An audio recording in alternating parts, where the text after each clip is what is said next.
ने ईरान के खिलाफ इजरायल की सैन्य कार्रवाई में अमेरिका के शामिल होने को लेकर कड़ी चेतावनी दी है। रूस के राष्ट्रपति व्लादिमीर पुतिन और चीन के राष्ट्रपति शी जिनपिंग ने ईरान पर मिसाइल के हमलों की कड़ी निंदा की और परमाणु मुद्दे पर युद्ध की जगह कूटनीतिक समाधान निकालने की सलाह दी है।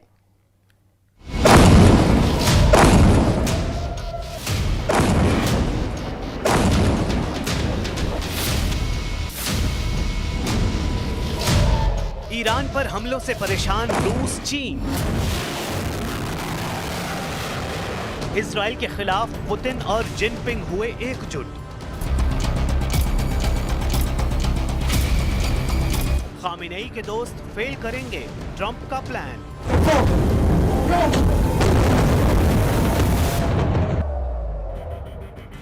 इजरायल और ईरान के बीच जारी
तय है।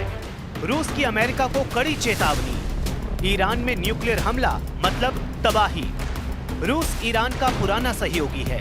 ऐसे में इजरायल और अमेरिका के हाथों ईरान की बर्बादी रूस को कबूल नहीं है।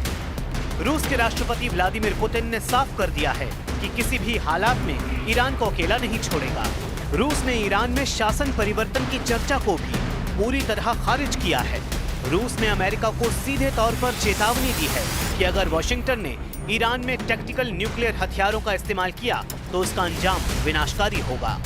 रूस ने ये साफ कर दिया कि अगर ईरान के सर्वोच्च नेता अयतुल्ला खामेनेई की हत्या जैसी किसी साजिश पर काम किया गया तो ये ईरान में कट्टर प्रतिक्रिया और उग्रवाद की नई लहर को जन्म देगा। ये एक पॉन्ड्रास बॉक्स खुलने जैसा होगा।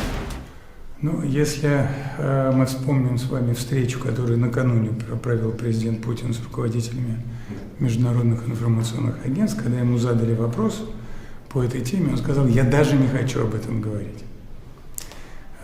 И это говорит о том, что, конечно, это является совершенно неприемлемым. Сама постановка такого вопроса является для нас неприемлемым. Мы считаем, что это непозволительно вести такие разговоры, и тем более непозволительно предпринимать такие действия. रूस का अहम रणनीतिक साझेदार है ईरान। रूस ने अमेरिका को चेतावनी दी है कि वो भूलकर भी ईरान पर हमला करने की न सोचे। रूस का मानना है कि अगर अमेरिका ने ऐसा किया तो इससे मध्य पूर्व में अस्थिरता तो बढ़ेगी, साथ ही साथ ये दुनिया को परमाणु संकट के और करीब ले आएगी। रूस और ईरान लंबे समय से रणनीतिक साझेदार हैं। अमेरिका यूरोप के दबाव के बीच रूस को मध्य एशिया में ईरान से भारी समर्थन मिलता है। रूस और ईरान के बीच तेल और गैस व्यापार और रक्षा सहयोग समेत कई क्षेत्रों में अहम साझेदारी है। रूस अभी तक ईरान इजरायल युद्ध में तटस्थ बना हुआ है। वो ना तो इस संघर्ष में सैन्य रूप से शामिल होना चाहता है और ना ही किसी पक्ष को सीधे तौर पर समर्थन देना चाहता है। हालांकि पुतिन मध्यस्थता का प्रस्ताव रख चुके हैं। पश्चिम एशिया में संतुलन चाहता है चीन। अमेरिका के युद्ध में उतरने से चीन को मिलेगी चुनौती। ईरान चीन का पुराना साथी है। दोनों देशों के बीच पुराने रणनीतिक और व्यापारिक संबंध हैं। यही वजह है कि चीन ईरान पर हो रहे हमलों से परेशान है। अगर अमेरिका युद्ध में शामिल होता है तो एशिया में चीन के वर्चस्व को भारी झटका लगेगा।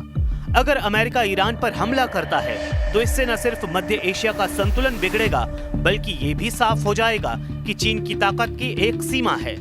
तेल पर निर्भरता और अमेरिकी प्रभाव को टक्कर देने की रणनीति के चलते चीन ने ईरान को अपना अहम साझेदार बनाया है। तेल आयात के क्षेत्र में चीन ईरान का सबसे बड़ा व्यापारिक साझेदार है।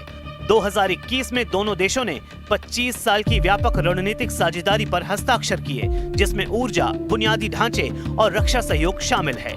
ईरान चीन की बेल्ट एंड रोड इनिशिएटिव का एक महत्वपूर्ण हिस्सा है, जो मध्य पूर्व और यूरोप को जोड़ने में रणनीतिक महत्व रखता है। ईरान में अस्थिरता इस परियोजना को खतरे में डाल सकती है। ट्रंप की पाकिस्तान पॉलिसी से बिफरे रूस चीन। अमेरिकी राष्ट्रपति डोनाल्ड ट्रंप ने पाकिस्तान के फील्ड मार्शल आसिम मुनीर को चीन और रूस से दूर हटने की सलाह दी है। ट्रंप पाकिस्तान को अपने खेमे में लाना चाहते हैं, जबकि पाकिस्तान खुद चीन और रूस के एहसानों तले दबा है।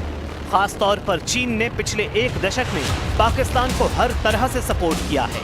पाकिस्तान को बरगलाने की वजह से भी ट्रंप चीन और रूस के निशाने पर हैं। ऐसे में अमेरिका का ईरान युद्ध में दखल दोनों ही देशों को बर्दाश्त नहीं है। और इसी के साथ